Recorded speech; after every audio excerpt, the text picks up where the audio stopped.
Hey guys, it's Angie, and today's video is going to be a skin update. I want to do these more regularly and everything, so we'll see how this goes.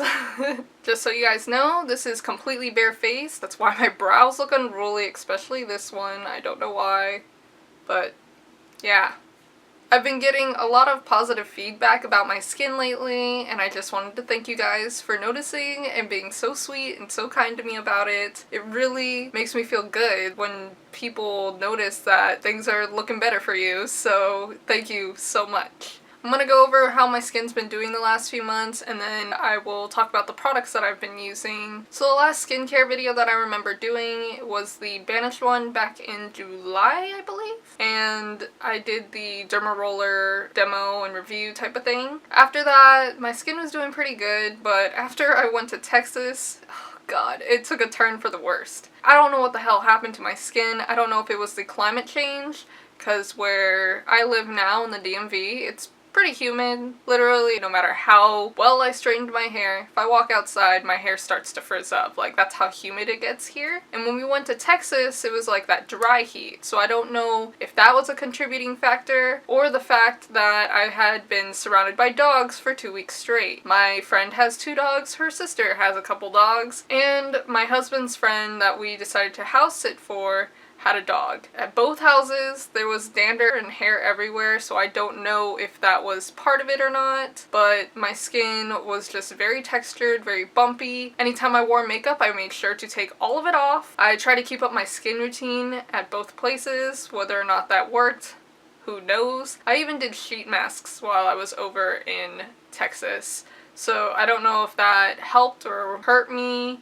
So yeah, it was just a big mess for my skin over the last few months. When I finally got back to my apartment where I live and everything like that, I was doing everything short of going to get a facial because I don't know why. I'm just trying to like treat it at home. So I started to derma roll a lot more regularly, being once a week. So this way can treat my hyperpigmentation, the indented scars and everything, and that also helped with my actual acne as well. After that, my skin cleared up like hella quick, and I was like, oh, okay, like it literally took like maybe 2 sessions of derma rolling and my skin was back to normal, or at least like not covered in bumps. So yeah, that's how my skin has been doing the last few months. If you watched my face and brow talk through that I did recently, I did have this huge cystic bump right here, and as you can see, it is like gone. You can't even tell that it was a cystic bump. It's back and even with my skin, except like physically you can see that there's a little discoloration there, which is normal. But this is one of the first and only cystic bumps that I have not tried to pop, deflate, and everything. So I'm not gonna get like an indented scar from it, which I am so happy and so grateful for. It's amazing what happens when you don't mess with your skin. My skin right now is doing pretty good. Actually, let's do a close-up so you guys can see. So this is the right side of my face. This is where the cystic bump was, and even the scarring that it's leaving right now, not that bad. It's a lot better than usual. The indented scars aren't too bad, I feel like. But my pores are a little bit big, but they're not as big as they used to be, I guess you could say. The derma rolling actually is helping with the pore size. Dead on, this is how everything's looking. Nothing too bad. I'm getting some bumps around my lip line, but it's nothing unmanageable. Other than that, my skin's looking pretty good.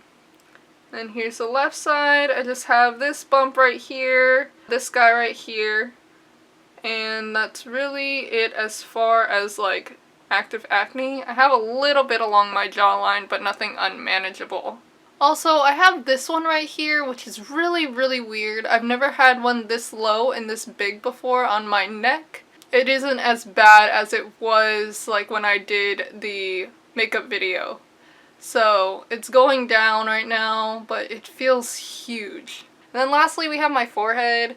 Not a lot of hyperpigmentation issues or anything, just freckles and a little bit of redness. But I do have some wrinkles that just won't go away, and I don't know if that is because I was smoking for so many years, or the fact that I make a lot of expressions with my face. So that's how that's going. And then I guess a big problem area that I have is in between my brows. It gets a little dry there, so I do get some bumps occasionally. But yeah, so zoomed out a little bit, this is overall how my face is looking.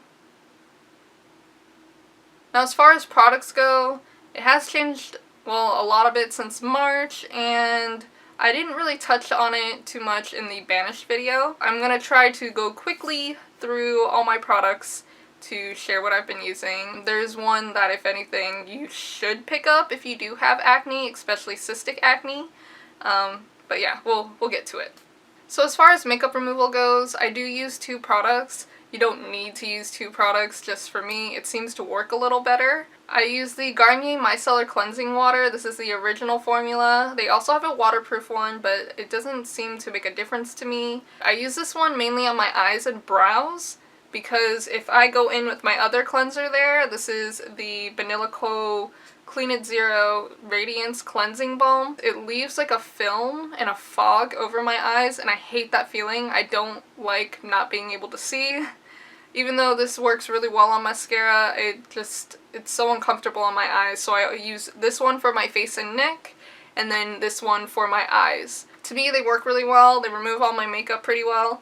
Personally, I don't feel the cleanest when I'm just using these, so I do still use a separate actual cleanser for my face. This is the African Black Soap from Shea Moisture. Just have it in this little container. I know it looks really gross, but it holds my soap, but it keeps it away from other germs and shit. I use it with the Foreo Luna, so what I do is I wet my Luna, make sure it's pretty damp, and then go into the bar, scrub it in there pretty well, and then I go on my face. It seems to work really well, and afterwards my skin feels really, really clean. Especially after I wear makeup, I want my skin to feel super duper clean. I'm okay with the squeaky clean feeling at that point, and this gives it to me. So this is good for a deep clean at night, and then for the morning time, again, you don't need this, but it was sent to me and I did want to try it out, and I prefer this as a morning cleanser than a night cleanser. This is the starter from Banish, and it smells really good, it feels really good, it feels like a lotion on your skin. The only downside, I guess you could say, about this one is that the little straw inside is really tiny, so you have to pump it a good, I want to say like 5, 6, maybe even 7 times to get the dime size amount that is recommended to use on your face. As I said, it is more of a lotion consistency, so it doesn't really foam up or anything. You know when you chew a piece of like spearmint gum or Winter Fresh or something and you just get that feeling? That's how your skin feels. So that's why I've been enjoying this cleanser. It is really gentle, it smells really nice, and when I'm using this one, I don't necessarily feel the need to go in with a toner. If I decide just to tone, I just rinse off my face and tone. If I decide to actually use the starter in the morning, I will just use the starter and then moisturize. But the toner that I've been using is the Pixi by Petra Skin Treats Glow Tonic Exfoliating Toner. Because of the glycolic acid, it does gently exfoliate every time you use it, and it feels really good. At first, I will say, because my skin is a little more on the sensitive side, that it did kind of sting a little bit, but after using it for like 3 or 4 days, the stinging went away. I did notice that after I started using this, my complexion did start to look a lot brighter. Hello? You're home early? You scared me and embarrassed me a little bit, so now my face is red. Because I was like, who the fuck's at the door? I don't know where I left off because my husband came home and kind of distracted me. Anyways, this is my second bottle of it because I've been enjoying it so much. I think after I'm done with this bottle, I'm going to try the Mario Badescu Glycolic Toner. I have to say it like that, otherwise I get tongue-tied. I'm going to try that one to see how it compares, because I believe you get like at least twice the amount of product that's in this bottle here, and it's only a couple dollars more, so I want to see how they compare. For serums, I still use the Luna Sleeping Night Oil from Sunday Riley. I love this stuff. It makes my skin feel really nice and plump and supple and all of that good stuff in the morning. I still have so much product left in here. Like, I've had this for, I think, like 3 months now, and I'm only down to here. These oils last forever. You only need like 5 or 6 drops, I think, to do your whole face. But I did run out of the Good Genes serum recently, I think about a month ago. So I started using the Aloe Pure Time Repair Serum. This one is from Aloette. I'm not too sure about the company's name, but this came in BoxyCharm. I figured that I would give this serum a try because it does have AHAs and BHAs, which are supposed to help with brightening your complexion and anti-aging and things like that. But so far, it hasn't been a bad serum to use. It's just that the Good Genes serum is just so expensive that at the moment I don't want to fork up the $105 for it. So I've been using these two together, and I'm still trying to figure out which way I like to layer them on my skin. For a while I was doing the Luna oil first, and right now I'm trying to do the Time Repair Serum first and see how that works. This is the Mario Badescu Buffering Lotion, and this shit is amazing, especially if you have cystic acne or the little clusters of acne. This is your guy. I know a lot of people recommend the drying lotion from Mario Badescu, but I don't feel like that's the most effective spot treatment. At least on me, it kind of works, but this works so much better. I don't know what's in here that gets down in there and then just makes everything all better, but it works really, really well. And the great thing about this is with a mud mask, if you apply this first and then the mud mask on top, it penetrates and it gets in there, and it's a little more effective than just using the mud mask by itself or the buffering lotion by itself. So I've been pairing this one with the Fango Mud Therapy. This is just a little sample size that I got from my Lip Monthly. By the way, if you are interested in Lip Monthly, I'm an ambassador. I will leave a link down below for you guys so you can check it out. But anyways, I got this in Lip Monthly and everything, and this has like a whole bunch of great ingredients, including sweet almond oil, avocado oil, green tea, antioxidants, volcanic ash minerals, and some other amazing ingredients for your skin. And while this is sucking out the gunk, this penetrates into your skin, and then all the oils and stuff that are in this help soothe the skin as well. So these two have been working really well for me. That's what I use to spot treat. Definitely, if there's anything that you should take away from this video, buy the buffering lotion. It's less than $20. It lasts forever, it works really well, it's very effective, at least in my opinion. And you can pick it up at Ulta and I believe Nordstrom, and if not, you can order it online. If you sign up for the Mario Badescu mailing list, you can get a whole bunch of percentage off coupons. So definitely check this out if you are dealing with acne issues that you just feel like you can't control. I guess the last item that I use in my nightly routine is this Yes2 Ultra Hydrating Overnight Eye Balm. I don't know if it's necessarily helping with my wrinkles or restoring anything, but my under eyes do feel very hydrated every morning after I use this, and the great thing is you don't need a lot. I use about half a pump, and that's more than sufficient for both eyes for me, and it's fairly affordable. As far as masks that I've been using two of what seems to be the same thing. They're both pumpkin enzyme masks, but one's from Banish and the other is from Peter Thomas Roth. As you can see, there is a bit of a size difference and there is a price difference. This one, I believe, is $29 on the website right now, and it has 50 mils in it, whereas this one, I believe, is $58 or something around there, and this has 150 mils. So you're definitely getting more bang for your buck since this is 3 times bigger than this one, but they both do different things. This one I feel like helps a lot with acne.